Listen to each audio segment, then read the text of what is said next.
Et salut, c'est Tonton Hunter. Je vous retrouve aujourd'hui pour une nouvelle vidéo, un petit test assez rapide sur une des paires dont on entend le plus parler, une bonne vieille Les Paul et un ampli Friedman, le Friedman Run 50. Allez, je vous parle de ça en détail. Générique.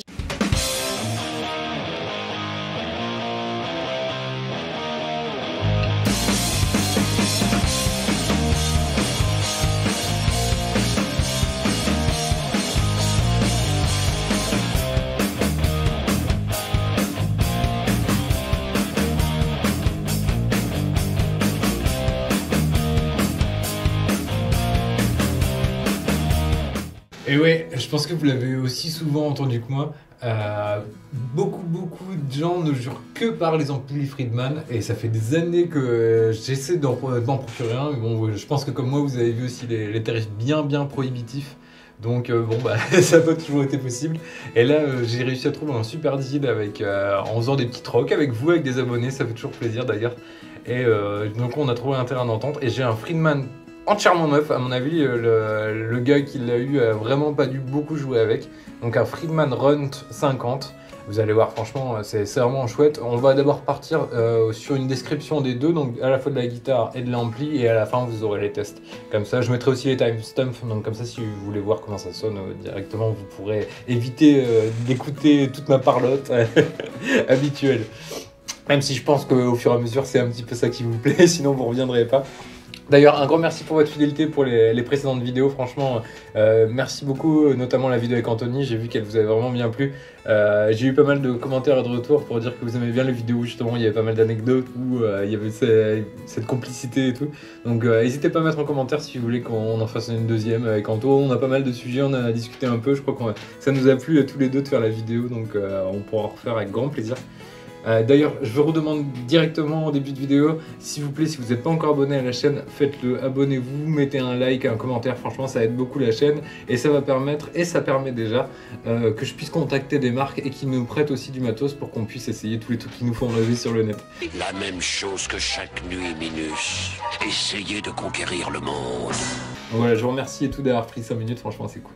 Donc on va passer directement avec cette petite bête. Donc, je vais comme d'habitude vous mettre des inserts, même si vous voyez je fais des efforts, je tape un peu moins sur les néons, ce qui vous permet d'avoir des vraies couleurs. Bon là c'est plus simple parce que c'est du blanc. Vous avez la super, ouais je la tire de dos, comme ça il y a du suspense. Une super Les Paul custom japonaise, donc de chez Tokai, mais c'est vraiment le haut de gamme de chez Tokai. Donc vous avez bien le triple liseré, le triple binding, vraiment comme les custom Gibson. Moi cette finition, eux je crois qu'ils l'appellent Snow White, mais bon c'est le Alpine White de chez Gibson qui est vraiment magnifique, avec un gold hardware qui est vraiment top. Bon bah clairement, moi qui suis fan de Randy Rhoads, là on y est clairement complètement. Les bons 4 boutons à l'ancienne. Donc Les Paul classique quoi. Le petit pickguard à mon avis qui peut être enlevé sans problème si vous voulez. J'adore aussi le petit détail, mais les petits contours de micro noir, je trouve que ça joue vraiment sur le contraste très sympa. Les block inlays, vraiment très cool. Et cette tête, je vais essayer de pas la cogner pour vous la montrer. Et j'aime beaucoup, vous voyez vraiment le nacre, il est magnifique. Et vraiment très cool. On voit vraiment qu'on est sur le haut de gamme de chez Tokai, même si pour avoir essayé des modèles un peu plus bas de gamme, c'était déjà très respectable. Là, bon voilà, il y a une super hard case avec. Je vais vous donner un peu les specs. Donc on est sur du Canadian Maple pour le top. Donc là on ne voit pas forcément parce que c'est pas un top flammé, c'est un plain top blanc, donc avec l'Alpine White. On a un bon acajou africain pour le corps. Donc on a un poids quand même relativement contenu. Si à un moment vous êtes intéressé, parce que évidemment aussi bien l'ampli que la guitare seront à vendre à la fin de la vidéo. I need money.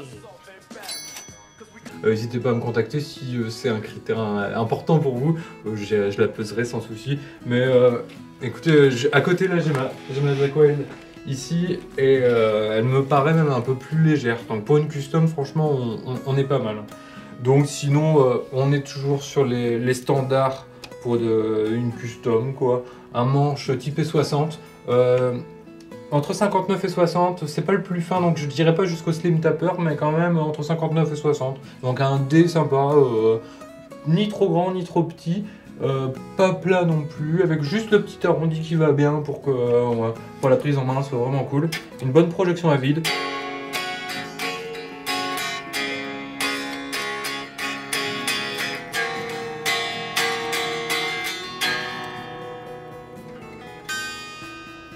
Très cool. Elle est vraiment comme neuve, vraiment pas un poke ni rien. Ça fait plaisir. Les micros, c'est des micros vintage, donc on est sur de l'Alnico 5, donc pareil, un grand classique des customs et des Les Paul en général. Ils sont typés vintage mais pas trop. Je lui ai mis un bon gros cordage bien bas et j'ai fait des gros pas mute et tout et ça a encaissé sans problème, ça prend le gain sans souci, c'est pas trop bruyant, c'est ça aussi qui est sympa. Je préfère un ampli avec une bonne réserve de gain et des micros un peu plus vintage, généralement ça te dégueule moins, il y a aussi souvent moins de parasites. Là c'est clairement le cas, ça encaisse sans broncher, elle tient plutôt bien la cordage. Pour une Les Paul, bon, vous avez l'habituelle corde de sol qui peut de temps en temps être embêtante, mais là c'est même pas vraiment le cas. On a un petit scie en os qui est quand même assez cool. Après ça montre encore une fois que c'est plus du haut de gamme. Cette petite guitoune, elle était à 1900 balles neuve. Donc on est quasiment aux 2K. Pour du Tokai et du Made in Japan, c'est vraiment pas mal. Je trouve que c'est vraiment une alternative assez cool. On est sur de l'Indian Rosewood sur la touche. Elle est vraiment bien nervurée. On voit vraiment bien les nuances dedans. Elle est pas si sombre que ça.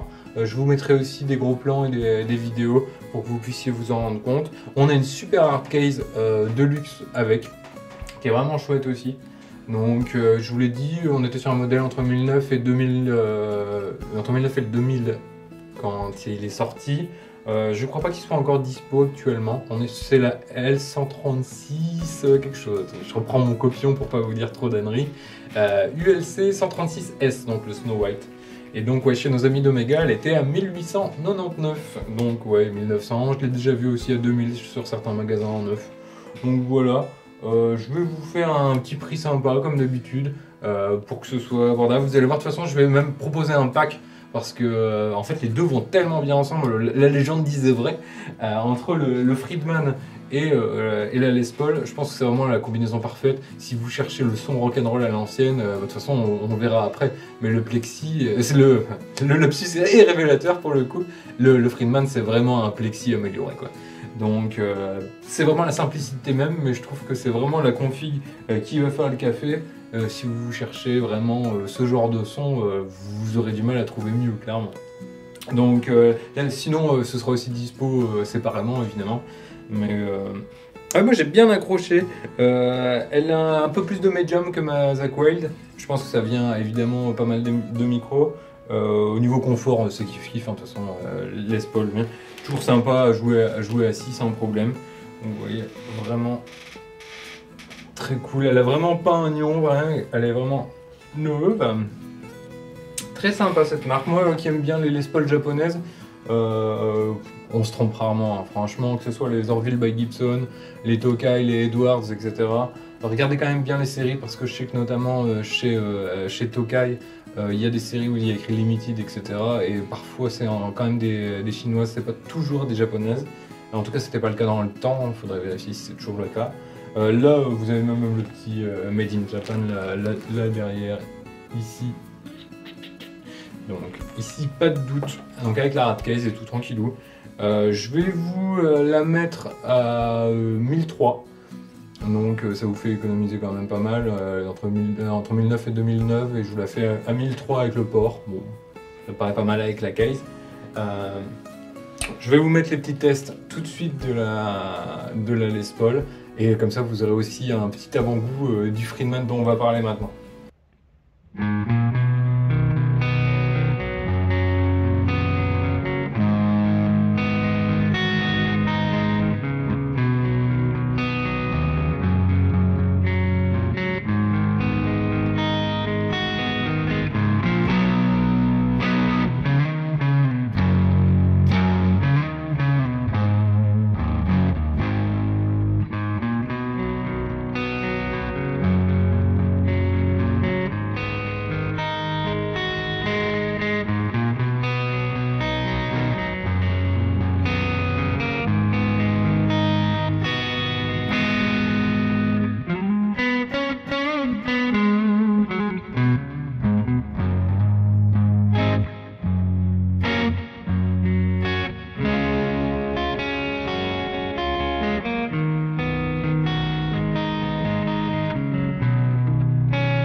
Alors Friedman, bah, c'est quand même une marque qui est devenue mythique, hein. Malheureusement, souvent inabordable pour beaucoup. Moi j'ai toujours bavé sur les fameux BE 100 et Deluxe, etc. Mais là on est sur 5-6K pour la tête d'ampli, ça fait quand même un sacré budget. J'étais content qu'ils annoncent des mini-têtes, je sais qu'il y a le Pink Taco, etc., le Dirty Shirley. Donc il y a quelques modèles assez typés qui sont sortis et qui sont maintenant assez répandus, hein, même chez nous ça se trouve. Il y en a un que j'aimerais bien essayer aussi, c'est le Jerry Cantrell. Étant grand fan d'Alice in Chains, c'est forcément un modèle qui me botte. J'essaierai d'en choper un de ces quatre. Donc c'était mon premier Friedman, mon premier essai de Friedman et le premier que j'ai vraiment à la maison. Agréablement surpris par la qualité, même si c'est pour eux un modèle pratiquement d'entrée de gamme. Bon, un modèle d'entrée de gamme chez eux, c'est quand même entre 2002 et 2003. Hein. Donc ça fait déjà un bon budget pour une tête. Là, on est sur le Runt 50, donc le 50 watts. Il est assemblé aux États-Unis. Je ne sais pas si toutes les pièces viennent des États-Unis, mais je pense que oui, parce qu'il est noté en pays de production USA. Donc on peut décemment estimer que tout est fait là-bas. La qualité de finition est vraiment cool. Vous allez voir le grill cloth, il est vraiment nickel. Pareil, vraiment état neuf. Il a une super housse il y a une petite housse en cuir vachement rembourrée qui est avec. C'est cool pour le transport et bien épaisse. Donc ça c'est chouette. Il a un petit foot switch, juste un seul bouton. Donc juste pour le changement de canal. J'ai vu dans les commentaires, les gens ils auraient juste aimé pouvoir diriger au moins la boucle d'effet avec le foot switch, ce qui est pas possible actuellement. Après je sais pas si un Tecos pourrait vous bricoler ça, ça me paraît pas impossible. Il est vraiment cool. Donc on est sur du 50 watts full lamp évidemment. Donc on a sur celle-ci 4 12 AX7 et 2 EL34 parce que comme je vous l'ai dit tout à l'heure, c'est clairement un plexi amélioré. Donc on a vraiment la bonne dose une bonne réserve de gain. Je trouve que c'est vraiment la version moderne. En gros c'est un Marshall modé, ni plus ni moins. On est sur un poids vachement contenu pour ça parce qu'on est pour une tête 50 watts full lamp, on est qu'à 14 kg. Donc c'est clairement le bon compromis si vous voulez rester sur du lamp et avoir un son qui tabasse dans toutes les circonstances, aussi bien en répète qu'en concert, sans souci. À la maison aussi, mais je nuancerais quand même si j'ai vu des avis qui disaient que c'était jouable à volume TV et tout. Perso, je trouve que pour que la disto sonne bien, en fait vous avez deux solutions. Soit vous avez la possibilité de mettre pas mal de volume et là il n'y a pas de problème.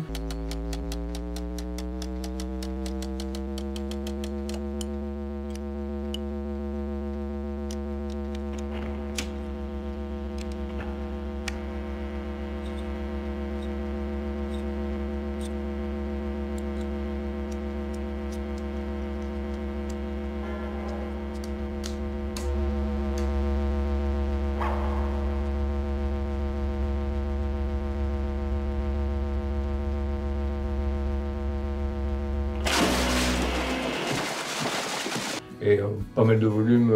Il y a les aigus forcément caractéristiques du plexi. Donc ça, il faut forcément y penser. Et sinon, je ne l'ai pas encore essayé avec, mais à mon avis, avec un bon atténuateur, il n'y a vraiment aucun problème.